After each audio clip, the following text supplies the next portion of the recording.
அப்படிங்கிறத தெரப்பின்னு சொல்லுவாங்க. உண்மையாகவே அதை ஒத்துக்க தாங்க செய்யணும். க்ளீன் பண்ணி முடிச்ச பிறகு அந்த இடத்த பார்க்கும்போது அவ்வளோ ஒரு மன நிறைவாக இருக்கும். ஆனால் அதை க்ளீன் பண்ணுறதுக்கு முன்னாடி இந்த இடத்துக்கு இதை செட் ஆகுமான்னு சொல்லிட்டு மனசுக்குள்ளேயே பல மைண்ட் மேப்பு, படித்த மேத்தமெட்டிக்கல்ஸ் எல்லாத்தையும் கண்ணு முன்னாடி கொண்டு வந்து கண்ணாலேயே மெஷர்மெண்ட் போட்டு இந்த இடத்துல இந்த ஆர்கனைசர் வச்சா கரெக்டாக இருக்கும்னு சொல்லிட்டு பல யோசனைக்கு அப்புறமா ஒவ்வொரு பொருளையும் செட் பண்ணி வச்சுட்டு இருந்தேன். இந்த ஆயில் ட்ரே வச்சிருந்த ட்ரேல நிறைய வேஸ்ட்டாக இருக்கிற பாக்ஸ் எல்லாத்தையும் எடுத்து வச்சுட்டேன்.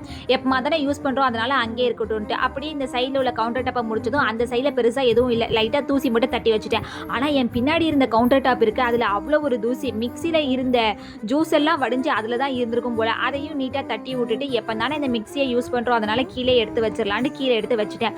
பாப்பா ஸ்கூலுக்கு போகிறதுக்கு முன்னாடி ஸ்பூனு வாட்டர் பாட்டில்லாம் இல்லவே இல்லைன்னு சொல்லி கவலைப்பட்டிருந்தேன். இப்போ எக்கச்சக்க வாட்டர் பாட்டில் ஒரே ஸ்பூனாக தான் இருக்குது. போகிற போக்க பார்த்தா இன்னும் 4-5 ஆர்கனைசர் தான் வாங்கி வைக்கணும் போல். எப்படி என்னோட கிச்சனோட நியூ லுக் இருக்குங்கிறத கமெண்ட் பண்ணுங்கள். ஓகே, இன்னொரு வீடியோவில் பார்க்கலாம். பாய்.